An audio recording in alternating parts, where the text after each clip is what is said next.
विरोधकांवर टीकास्त्र सोडणं याला प्राधान्य आपण देत आहे की विकासाचे मुद्दे जनतेसमोर मांडताय? नेमकं काय? आम्ही माझा 100% अजेंडा असा आहे की कोणत्याही प्रकारची टीका कोणावरही करायची नाही. आपल्याला फोकस कसं आहे, टीका करून खोपोलीकरांचं भलं होणार आहे का? नाही होणार आहे. रील्सला लाईक्स मिळू शकतात, तुमच्या व्ह्यूज चांगले मिळू शकतात टीका करून, पण खोपोलीचं भलं होऊ शकत नाही. पण डेव्हलपमेंट खोपोलीचा कायापालट चेहरा आपण बदलू शकताय? 100%. मी 5 वर्ष खूप मोठा हे असतो, स्पॅन असतो आणि त्या टप्प्याटप्प्याने आपल्याला करायचे. त्यामुळे माझा खोपोलीकरांना एक आव्हान आहे की तुम्ही विकासाच्या दृष्टीने आमदार साहेब आणि पूर्णपणे शिवसेना, बीजेपी, आरपीआय युतीच्या मागे ठाम उभे राहा. सर्व उमेदवारांना निवडून द्या. ही 5 वर्ष आपली 5 वर्ष खोपोलीच्या विकासाची असणार आहे. नमस्कार, मी धम्मशील सावंत आणि आज आपण या ठिकाणी खोपोलीमध्ये आहोत. शिंदे शिवसेनेचे आणि महायुतीचे जे उमेदवार, अधिकृत उमेदवार आहेत, नगराध्यक्ष पदासाठीच्या थेट निवडणुकीच्या रणांगणामध्ये उतरलेले कुलदीप शेंडे यांच्याशी आपण बातचीत करतोय. सर, काय सांगाल? महायुतीकडून आपला चेहरा जो आहे, एक तगडा चेहरा म्हणून आपण या ठिकाणी निवडणुकीच्या रिंगणामध्ये उतरलेला आहे. काय सांगाल? काय विकासाचं व्हिजन आहे? कशा पद्धतीची निवडणूक आहे? प्रचार कसा सुरू आहे? आव्हानात्मक आहे का निवडणूक? आपली आता जी सार्वत्रिक निवडणुकीला आम्ही सामोरे जात आहोत. आताची जी निवडणूक जी दिसत आहे ती डेव्हलपमेंटवर आम्ही पूर्णपणे लढवायचा फोकस केलेला आहे. जी काही इलेक्शन झालेली मागच्या वर्षीचा जो काही आमदार साहेबांचा काम बघता आणि आमदार साहेबांना मिळालेलं मताधिक्य बघता, खोपोलीची जनता ही शिवसेना, बीजेपी आणि आरपीआय युतीच्याच मागे ठामपणे उभे राहील असं वाटतं. कारण की आमच्याकडं फोकस, आमचा अजेंडा हा डेव्हलपमेंट असणार आहे खोपोलीचा. त्यामुळे इलेक्शनचा आमच्यावर कुठल्याही प्रकारचं दडपण नसणार. कोणत्या अशा नेमक्या विकासाच्या संकल्पना आहेत ज्या आतापर्यंतच्या कारकिर्दीमध्ये त्या कामं जनतेची असतील ती प्रलंबित राहिलेली आहेत? पुढच्या काळामध्ये येत्या टप्प्यात तुम्हाला जर जनतेनं संधी दिली तर ते प्रथम प्राधान्य देऊन त्या संकल्पनेला तुम्ही साकार कराल?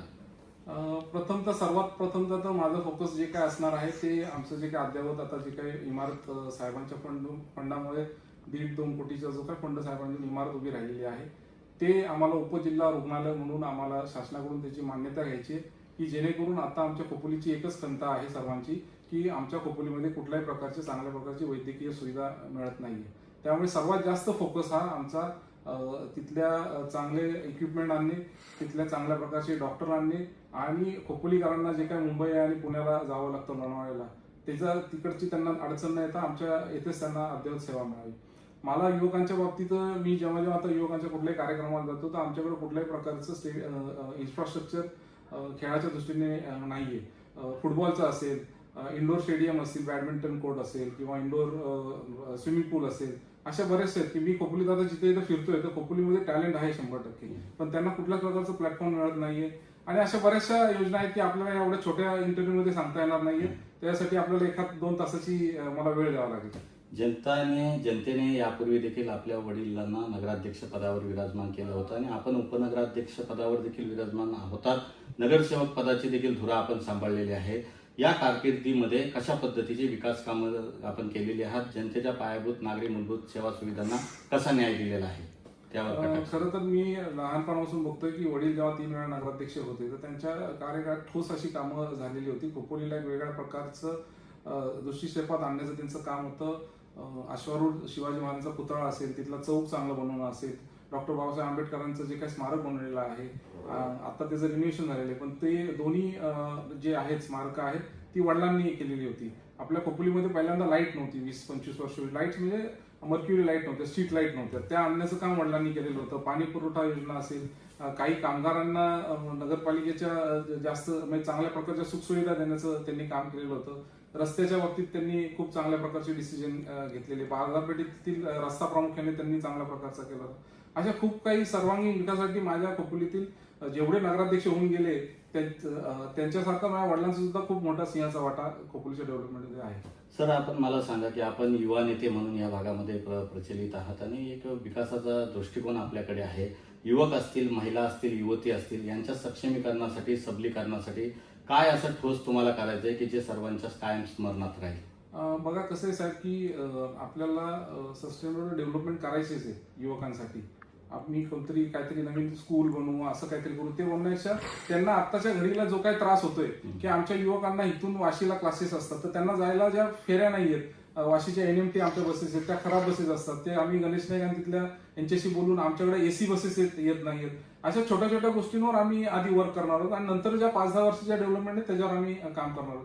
आम्हाला इथून मुंबईला जाणाऱ्या फेऱ्या नाही आहेत रेल्वेच्या, त्या सुद्धा आम्हाला वाढवायच्या की जेणेकरून आत्ताचा जो काही प्रवास त्यांचा होता तो सुखकर होईल आणि 4-5 वर्षानंतर आमची ITI जी चिंचोलीची आहे ती व्यवस्थित नाहीये, ते आमदार साहेबांशी आणि शासनाची त्या पाठपुरावा करून एक आमची जागा आहे शासनाची, तिथे एक अद्यावत चांगला ITI डेव्हलपमेंट करायची, ट्रेड वाढतील, आमच्या मुलांचा रोजगार वाढेल, रोजगाराबरोबर त्यांना नोकऱ्या सुद्धा वाढू शकतात. फुटबॉलचं म्हणजे क्रिकेट आणि सर्वांगीण विकास युवकांच्या बाबतीत करायचं ठरवलंय.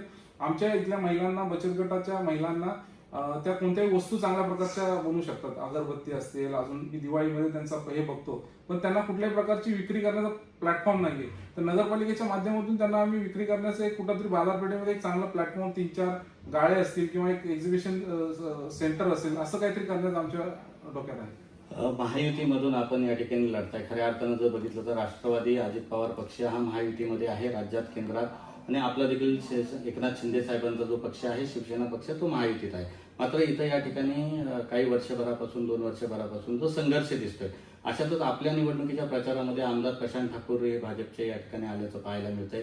आमदार महेंद्र थोरवे देखील या ठिकाणी प्रचारात आहेत. विरोधकांकडून अशा पद्धतीची टीका होते की आमदारांना या ठिकाणी प्रचाराला यावं लागतं, यावर आपली काय प्रतिक्रिया? कसं आहे साहेब, ही इलेक्शन ही कार्यकर्त्यांची असते इलेक्शन, आणि आमदार साहेबांसाठी झडलेले असतात कोण कार्यकर्ते. तर त्या कार्यकर्त्यांच्या जर आता जे त्यांची त्यांना गरज आहे तर त्यासाठी येणार आमदार साहेबच उतरणार असं आपण बोलून नाही जाणार की या इलेक्शनला आमदार साहेबांना उतरावं लागतं. की ज्या कार्यकर्त्यांसाठी म्हणजे ज्या कार्यकर्त्यांनी त्यांच्यासाठी मेहनत घेतलेली आहे तर त्यांच्यासाठी आता आमदारांना मेहनत घेणंच आहे.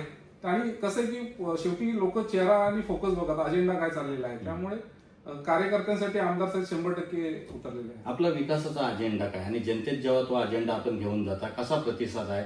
आपल्याला विजयाची खात्री आहे? 100%. जे काय आता केंद्रामध्ये BJPचं आणि शिवसेनेचं सरकार आहे, RPIचं, आणि आमचं महाराष्ट्रात गव्हर्नमेंटमध्ये सुद्धा डबल इंजिन आहे. तर त्याचप्रमाणे लोकांना पूर्णपणे विश्वास आहे की डेव्हलपमेंट ही शिवसेना, BJP, RPI युतीच करू शकते.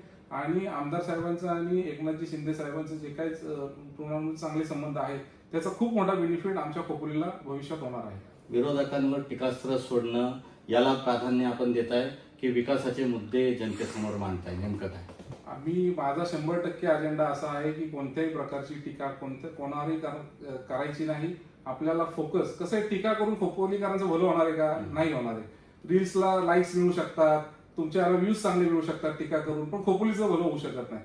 तर त्यामुळे माझा पूर्णपणे फोकस हा खोपोलीची डेव्हलपमेंट. खोपोलीचा कायापालट चेहरा आपण बदलू शकता? 100%. मी 5 वर्ष खूप मोठा हे असतो, स्पॅन असतो, आणि त्या टप्प्याटप्प्याने आपल्याला करायचे की सर्वांची छोट्या छोट्या गोष्टींपासून मोठमोठ्या इन्फ्रास्ट्रक्चर पर्यंत लोकांना सेवा द्यायच्या. त्यामुळे माझा खोपोलीकरांना एक आव्हान आहे की तुम्ही विकासाच्या दृष्टीने आमदार साहेब आणि पूर्णपणे शिवसेना, BJP, RPI युतीच्या मागे ठाम उभे राहा, सर्व उमेदवारांना निवडून द्या. ही 5 वर्ष आपली 5 वर्ष खोपोलीच्या विकासाची असणार आहे. शेवटचा प्रश्न आहे, ही जी निवडणूक आहे, निवडणूक रिंगणामध्ये आहात, कार्यकर्ते देखील जोमाने ताकदीनं निवडणुकीच्या प्रचारामध्ये उतरलेले आहेत. महिला असतील, युवक असतील, ताकदीने तुमच्या पाठीशी उभे राहिलेत. आमदार साहेब देखील या ठिकाणी येतात. कशा पद्धतीचे विजयाची खात्री आपल्याला आहे आणि हे निवडणूक आपल्यासाठी आव्हानात्मक आहे का? समोरचे जे प्रतिस्पर्धी आहेत त्यांच्यात आणि तुमच्यामध्ये मोठा संघर्ष होईल का?